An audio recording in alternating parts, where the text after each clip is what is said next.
Imaginez la scène. Vous êtes au bord de l'eau. Vous avez trouvé le poste idéal. Vous avez préparé une amorce haut de gamme, riche et parfumée. Vous avez soigneusement amorcé votre zone, convaincu que tout le gratin aquatique du lac va s'y retrouver. Mais 1 heure passe, puis 2. Le sion de votre feeder ou votre flotteur reste désespérément immobile. Ou pire encore, vous n'enchaînez que de la petite friture alors que vous étiez venu chercher un trophée. Ça vous rappelle quelque chose? Et si je vous disais qu'à cet instant précis, un gros poisson se tient à peine à 5 mètres de votre cou, qu'il l'observe et qu'il s'enfuit, terrifié? C'est la dure réalité. Vous n'êtes pas en train de nourrir le poisson. Vous êtes en train de le faire fuir. Aujourd'hui, nous allons lever le voile sur l'erreur fatale qui transforme votre amorce en véritable répulsif sous-marin. Et ce n'est pas le genre de choses que vous lirez sur les paquets dans votre magasin de pêche. Prêt pour la vérité? Pour comprendre ce paradoxe, il faut, le temps d'un instant, se mettre à la place du poisson. Oubliez notre logique humaine qui veut que plus c'est riche, mieux c'est. Le poisson, lui, perçoit le monde différemment. Son odorat est 1000 fois plus sensible que celui d'un chien. Sa ligne latérale capte la moindre vibration suspecte. Et sa vision ne fonctionne absolument pas comme la nôtre. Dans le monde de la pêche, il y a 2 mots-clés, pression et méfiance. Si une carpe, une brème ou un barbeau a réussi à atteindre une belle taille, c'est précisément parce qu'il est méfiant. Il ne se jette pas sur tout ce qui brille. Au moindre changement anormal dans son environnement, c'est l'alerte rouge. On s'imagine souvent que notre amorce est une table dressée pour un banquet. Mais si cette table sent le laboratoire chimique ou ressemble à un piège grossier, aucun beau spécimen ne s'en approchera. Voyons ensemble, point par point, ce que nous faisons de travers. Commençons par l'erreur la plus classique, ce que j'appelle l'attaque chimique. Beaucoup de pêcheurs pensent que plus on en met, mieux c'est, et n'hésitez pas à vider la moitié d'un flacon d'attractant dans leur amorce. Sur la berge, on se dit que ça sent bon, la fraise, le tutti-frutti ou l'ail. Mais sous l'eau, c'est une toute autre histoire. Dans un milieu aussi dense, les odeurs se diffusent différemment et la concentration sur votre cou devient vite saturée. Pour les capteurs ultra-sensibles du poisson, ce n'est plus un parfum agréable. C'est une véritable agression chimique. Imaginez qu'on vous vide une bombe lacrymogène en plein visage. C'est exactement l'effet produit. Le poisson s'approche, prend une claque sensorielle et s'enfuit aussitôt. C'est encore plus vrai en eau froide, où les odeurs circulent plus lentement. L'exemple typique, c'est l'utilisation abusive de boosters concentrés directement dans la cage. Au lieu d'attirer le poisson, vous créez une zone morte autour de votre hameçon, un endroit où il est physiquement incapable de s'aventurer. La deuxième erreur concerne la physique des corps gras. On vous a sûrement déjà dit que l'huile ne fait pas bon ménage avec l'eau froide. Mais savez-vous pourquoi cela fait littéralement fuir le poisson? Imaginez que vous utilisiez un additif très gras, comme de l'huile de chènevis ou un liquide de foie, alors que la température de l'eau est inférieure à 10 degrés. L'huile ne va pas se diffuser. Elle va se figer, formant des grumeaux compacts ou une pellicule visqueuse. Lorsqu'un poisson, attiré par vos premiers signaux, arrive sur le cou et commence à filtrer la nourriture, ces particules de gras viennent se coller à ses branchies et tapisser sa bouche. Au lieu de s'alimenter, il ressent une gêne immédiate. Il a du mal à respirer. Ses récepteurs sensoriels sont totalement saturés par cette graisse figée. Pour lui, cette nourriture n'est pas normale. Elle est lourde, indigeste et perçue comme un danger pour son organisme. Le poisson quitte alors la zone pour se dégager les branchies et soyez-en sûrs, il ne reviendra pas. C'est toute l'ironie du sort. En plein été, ce mélange ferait des miracles. Mais dans le froid, il agit comme un véritable répulsif. Passons au troisième point. La couleur de l'amorce. C'est un détail qu'on néglige souvent, pourtant le contraste avec le fond est crucial. Imaginez un fond de vase sombre, comme on en trouve partout dans nos étangs. Si vous balancez 2 kilos d'amorce jaune fluo, vous créez une énorme tache lumineuse. Alors oui, ça peut amuser les petits gardons, mais pour une grosse brème méfiante ou une belle carpe, c'est un signal d'alerte immédiat. Sur ce fond clair, le poisson devient une cible parfaite pour les prédateurs. Le brochet ou le cendre n'attendent que ça. Et chez les beaux spécimens, l'instinct de survie l'emporte toujours sur la faim. Pour eux, cette tâche, c'est comme un projecteur braqué en pleine nuit. Ils préfèrent rester dans l'ombre, en périphérie, là où leur camouflage fonctionne encore. Vous pouvez passer des heures sur votre cou, le poisson restera à tourner autour sans jamais vraiment s'y installer. Le quatrième point, c'est la granulométrie, ou plus simplement la taille des particules. Ici, l'adage « à grosse bouchée, grand plaisir » s'applique, mais à l'inverse. Si votre amorce n'est composée que de poussière, de chapelures fines et de biscuits broyés, vous allez créer un nuage de particules. Ce nuage attire instantanément la friture. Gardons, ablettes et plaquettes déferlent en masse. Ils créent une agitation frénétique et harcèlent votre èche sans jamais la laisser reposer au fond. Les beaux poissons, eux, détestent ce remue-ménage. Et surtout, ils n'ont rien à se mettre sous la dent. Pour une grosse brème, filtrer des microparticules demande énormément d'énergie. Si elle ne voit que de la poussière, elle comprend vite que l'effort n'en vaut pas la chandelle. Elle passera simplement son chemin pour chercher une nourriture plus consistante, des coquillages, des vers de vase ou de grosses graines. En résumé, une amorce très fine est excellente pour pêcher de manière active, mais c'est aussi le meilleur filtre pour écarter les spécimens trophées. Cinquième point, l'amorce qui a tourné. C'est un grand classique lors des sessions de plusieurs jours. Vous avez préparé vos graines, votre maïs ou votre chènevis et vous avez laissé le seau en plein soleil. Dès le lendemain midi, le mélange commence à fermenter et une odeur acide s'en dégage. On se dit souvent « ce n'est pas grave, le poisson s'en moque, la fermentation est même bénéfique ». C'est un mythe total. Il ne faut pas confondre une fermentation contrôlée avec la putréfaction ou la fermentation acétique. Une amorce qui a suri modifie radicalement le pH de l'eau sur votre zone de pêche. Elle libère du gaz carbonique et des toxines. Votre cou devient localement acide. Le poisson capte ce changement chimique à des dizaines de mètres. Pour lui, c'est le signal immédiat que la nourriture est avariée et dangereuse.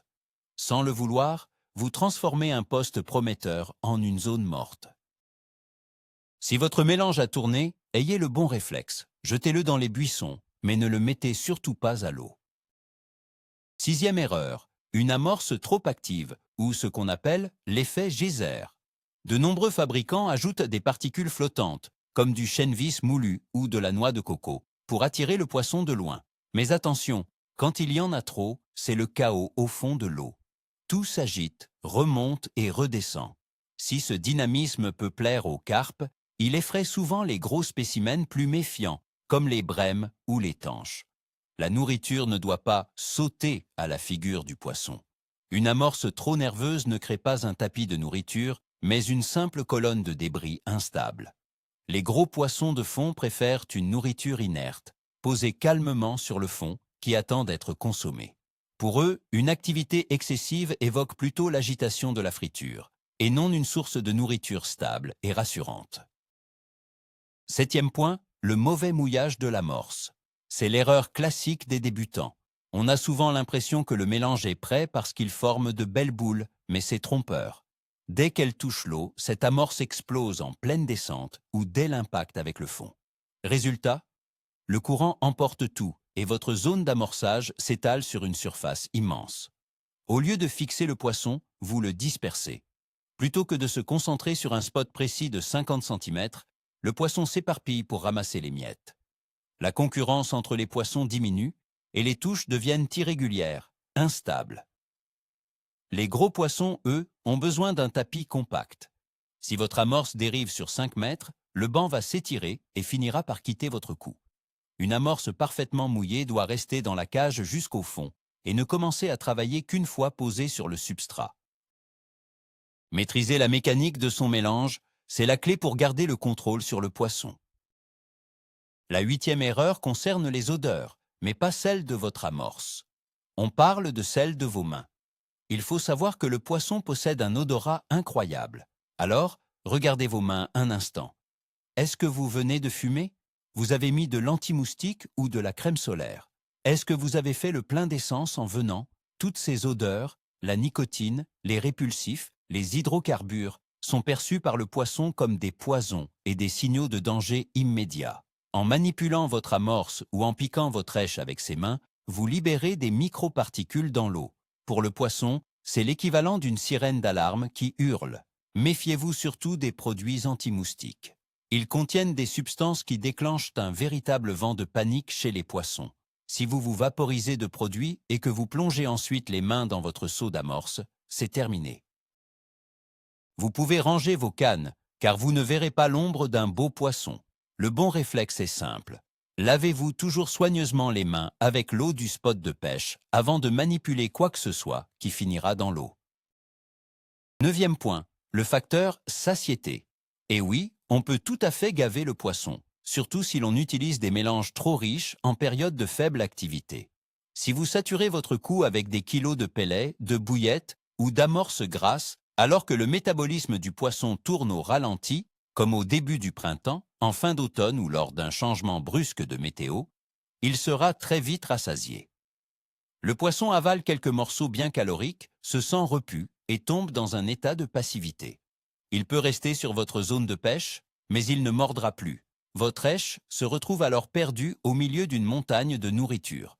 Retenez bien ceci, le rôle de l'amorçage est de stimuler l'appétit, pas de caler l'estomac. Votre mélange doit être savoureux et parfumé, mais pauvre en calories. Le but est que le poisson mange encore et encore, sans jamais être à bout de faim, afin qu'il continue de chercher activement votre hameçon. 10e erreur, ignorer l'effet du courant lors de l'amorçage de départ. C'est une simple question de géométrie que beaucoup oublient. Vous avez trouvé votre spot, clippez votre distance et vous commencez à envoyer vos cages. Mais s'il y a du courant et un peu de profondeur, votre cage dérive forcément pendant sa descente. L'amorce se libère et finit par se poser plusieurs mètres plus bas que votre point de repère initial. Résultat, vous pêchez à un endroit alors que votre tapis d'amorce se trouve bien plus loin en aval. Votre èche se retrouve isolée en plein désert alors que les poissons sont regroupés sur l'amorce, plus bas. Il faut savoir que les gros spécimens remontent rarement au-delà de la traînée de nourriture. On pense alors que le poisson boude notre préparation, alors qu'en réalité, on a juste visé à côté. Il faut toujours anticiper cette dérive pour être sûr que votre montage tombe pile au cœur de l'action. 11e point, l'absence de protéines animales quand elles sont pourtant indispensables. On a souvent tendance à se contenter de farine et de céréales. Mais pour la brème, la carpe et plus encore pour la tanche, le carnet est un pilier de l'alimentation. Le ver de vase, l'asticot ou le ver coupé sont cruciaux. Imaginez que vous pêchez sur un secteur riche en nourriture naturelle et que vous ne proposez aux poissons que de la pâtisserie. Ils risquent tout simplement de ne pas considérer cela comme un vrai repas. C'est un peu comme si on vous servait un biscuit sec alors que vous avez l'habitude de manger des steaks. Ça sent bon, certes, mais ça ne nourrit pas. En revanche, ajouter une soupe d'asticots ou de vers broyés envoie un signal protéiné ultra puissant. Ça rend les gros poissons complètement fous. C'est d'ailleurs souvent pour cette raison que la friture s'agite sur votre cou, alors que les beaux spécimens vous ignorent, préférant fouiller la vase juste à côté, en quête de vers de vase naturels. La 12e erreur concerne l'équilibre entre le sel et le sucre. On a tendance à l'oublier, mais ce sont avant tout des exhausteurs de goût et des conservateurs naturels. En milieu sauvage, les poissons recherchent activement les minéraux, car l'eau douce en est souvent dépourvue. Ajouter une pincée de sel à votre amorce au printemps, ou quand l'eau est froide, peut agir comme un véritable aimant. Mais attention, si vous avez la main trop lourde, vous obtiendrez l'effet inverse. Un milieu trop salé déshydrate les tissus du poisson, ce qui va créer un inconfort et le faire fuir. C'est le même principe pour le sucre et la mélasse en été. Si c'est trop sucré, cela devient vite écœurant. Mais le vrai problème, c'est que le sucre accélère la fermentation. Si vous préparez une amorce très sucrée le matin et qu'il fait chaud, dès la mi-journée, elle risque de tourner et de se transformer en alcool ou en vinaigre. Le secret, c'est de savoir doser selon la saison. Pour le printemps, misez sur le sel et les épices. Pour l'été, privilégiez le sucre et les fruits, mais toujours avec modération. 13e point, le bruit lors de l'amorçage. Tout carpiste connaît le spombing, cette technique d'amorçage à la fusée. C'est efficace, certes, mais extrêmement bruyant. Si vous pêchez dans peu d'eau, moins de 2 mètres par exemple, l'impact d'un spombe ou d'une grosse boule d'amorce fait l'effet d'une brique jetée dans la mare. Les gros poissons sont très sensibles à ces chocs à la surface. En bombardant votre zone toutes les 2 minutes, vous faites tout simplement fuir les poissons les plus méfiants. Ils s'éloigneront à une distance de sécurité et attendront que le bombardement s'arrête. Souvent, il est bien plus payant de réaliser un amorçage massif en une seule fois, puis de rester totalement discret pendant 1 heure ou 2, plutôt que de multiplier les impacts. Le silence est une véritable arme stratégique, surtout sur les secteurs sauvages ou soumis à une forte pression de pêche. La 14e erreur, c'est d'utiliser l'eau du robinet pour mouiller votre amorce. Ça peut paraître insignifiant, et pourtant. Pour gagner du temps une fois au bord de l'eau, beaucoup préparent leur mélange à la maison. Le problème, c'est que l'eau du robinet contient du chlore. Le chlore est un désinfectant puissant, conçu pour éliminer toute trace de vie. Pour un poisson, cette odeur est un véritable signal de mort. Elle prend le dessus sur tous vos additifs, que ce soit de la vanille ou de la fraise. Et ne vous détrompez pas, même si vous laissez l'eau reposer, il restera toujours une empreinte chimique. En arrivant à la pêche avec une amorce préparée ainsi, vous introduisez un élément agressif et totalement étranger au milieu naturel. Retenez bien ceci, utilisez toujours, exclusivement, l'eau du lieu où vous allez pêcher. C'est la seule façon de respecter la microflore locale, d'avoir le bon pH et surtout, d'éviter de faire fuir le poisson avec des substances chimiques. 15e point, l'incohérence entre l'amorçage et lèche. Imaginez la scène. Vous amorcez massivement avec des pellets de poisson, mais vous mettez du maïs doux sur l'hameçon. C'est le décalage complet. Ou alors, vous préparez un coup au biscuit sucré, mais vous pêchez avec un bouquet de verre. Certes, le contraste fonctionne parfois, mais le plus souvent, les gros poissons cherchent dans la zone d'amorçage ce qui correspond précisément à l'odeur ambiante. Si vous avez dressé sur le fond un tapis de chènevis et de maïs, alors votre èche doit être du maïs, ou du moins quelque chose qui l'imite parfaitement. Le poisson aspire la nourriture comme un véritable aspirateur. Si votre èche a un goût ou une odeur radicalement différent du reste de l'amorce, il risque de la recracher par pur réflexe, comme s'il s'agissait d'un corps étranger. Le principe est simple. On pêche avec ce que l'on donne à manger. C'est une règle de base, mais on a tendance à l'oublier en voulant trop expérimenter. La 16e erreur, c'est ce qu'on appelle l'effet aspirateur et la compétition entre espèces. Parfois, votre amorce est tellement attractive et fine qu'elle attire sur votre cou un banc de petites brèmes ou de bordelières ultra-agressives. Elles sont des centaines, elles s'agitent dans tous les sens et nettoient tout en quelques secondes. La grosse brème, elle, est un poisson calme, presque nonchalant. Quand elle approche et qu'elle voit cette agitation frénétique devant son nez, elle n'a aucune envie de se mêler à la bagarre. Elle ne se sent pas à l'aise dans cette cohue. Votre objectif est donc de sélectionner vos prises. Comment? En augmentant la taille des particules. Supprimez les composants trop fins, rendez votre amorce plus collante et plus lourde pour qu'elle reste bien plaquée au fond, inerte. Elle ne doit être accessible qu'à ceux qui ont une bouche assez large pour engamer de gros morceaux. Si vous ne jouez pas sur la mécanique de votre mélange pour écarter la friture, les gros spécimens ne pourront jamais se frayer un chemin jusqu'à votre table. 17e point. L'absence de concurrence alimentaire. C'est le revers de la médaille. Si vous avez eu la main trop lourde et que l'amorce est éparpillée sur une zone immense, le poisson ne ressent aucune urgence. Il se contente de picorer, un grain par-ci, un grain par-là. Il est calme, rassasié, et forcément, les touches deviennent molles. L'idéal, c'est de créer une véritable frénésie. On veut beaucoup de poissons pour très peu de nourriture. C'est là que l'instinct de compétition s'active. Prends-le avant les autres. Dans cet état d'excitation, le poisson perd toute méfiance et se jette sur votre appât. Tout l'art de l'amorçage réside dans cet équilibre délicat. Attirer sans gaver. Il faut réussir à créer un sentiment de pénurie au milieu d'un sillage olfactif irrésistible. La 18e erreur, c'est de s'enfermer dans des stéréotypes sur la couleur de l'amorce selon la saison. On entend souvent qu'il faut du sombre au printemps et du clair en été, mais c'est une vision bien trop simpliste. Le vrai facteur, c'est la transparence de l'eau. En plein été, l'eau peut devenir très trouble à cause des algues. Au fond, la visibilité est quasiment nulle. Dans ce cas, la couleur ne joue plus aucun rôle visuel. Ce sont l'odeur et les vibrations qui prennent le relais. En automne, au contraire, l'eau s'éclaircit et une amorce sombre redevient parfaitement visible, même en profondeur. L'erreur, c'est de suivre les manuels à la lettre sans tenir compte des conditions réelles. Parfois, Une amorce rouge sera bien plus efficace au printemps qu'une noire, tout simplement parce qu'elle imite un rassemblement de verres de vase. Ne restez pas figé sur des dogmes. Observez comment le poisson réagit et n'ayez pas peur d'expérimenter. 19e erreur. Ignorez le thermocline. C'est une question de physique, mais l'amorce y joue un rôle crucial. En plein été, l'eau a tendance à se diviser en plusieurs couches, chaude en surface, mais froide et dépourvue d'oxygène au fond. Si vous amorcez au fond d'une fosse profonde où le thermocline bloque l'oxygène, le poisson ne descendra jamais, même si votre amorce est la meilleure du monde. Il restera suspendu entre deux eaux, juste au-dessus de la couche froide. Dans ce cas, une amorce de fond est inutile, voire néfaste. Elle va simplement pourrir là où les bactéries manquent d'oxygène pour la décomposer.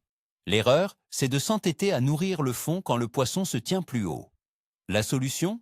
Utilisez une amorce légère qui descend très lentement, comme pour le zigrig en carpe, ou cherchez des zones moins profondes où l'eau est mieux brassée. 20e et dernière erreur, croire aux produits miracles. On se dit souvent « je vais prendre le pack le plus cher de la meilleure marque et le poisson va sauter tout seul dans la bourriche ». En pensant comme ça, vous transférez la responsabilité du succès sur le fabricant. Mais l'amorce n'est qu'un outil. C'est comme un marteau. On peut s'en servir pour bâtir une maison ou pour se broyer les doigts. Le mélange le plus luxueux, s'il est mal préparé ou lancé au mauvais endroit au mauvais moment, sera toujours moins efficace qu'un simple granulé entre les mains d'un pêcheur qui comprend son plan d'eau. La véritable erreur, c'est de ne pas faire travailler ses méninges. Analysez le fond, la météo, l'activité du poisson. Adaptez la mécanique de votre mix à la situation réelle. L'amorce doit répondre à un besoin précis, ici et maintenant. Ce n'est pas une offrande rituelle pour s'attirer les faveurs de l'eau, c'est de la stratégie. La pêche, ce n'est pas une loterie, c'est une véritable partie d'échec face à la nature. Vous l'avez compris, votre amorce est bien plus qu'un simple mélange. C'est un outil stratégique pour dicter le comportement du poisson. Arôme, couleur, mécanique ou valeur nutritive. Chacun de ces paramètres peut attirer le trophée d'une vie comme il peut le faire fuir à tout jamais. Le message essentiel de cette vidéo, c'est qu'il faut arrêter d'amorcer à l'aveugle. Avant chaque sortie, posez-vous cette question. Pour qui est-ce que je dresse la table et à quoi cela ressemble-t-il vu d'en bas? Évitez les surdosages chimiques, veillez à la fraîcheur de vos produits et faites attention à l'odeur de vos mains.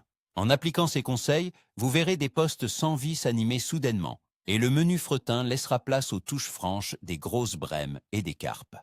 Merci d'être resté jusqu'au bout.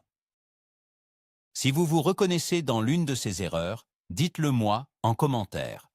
Et d'ailleurs, quel est l'ingrédient le plus étrange que vous ayez jamais ajouté à votre mix? N'oubliez pas de vous abonner, de laisser un pouce bleu, et on se retrouve très vite au bord de l'eau. Bonne pêche à tous!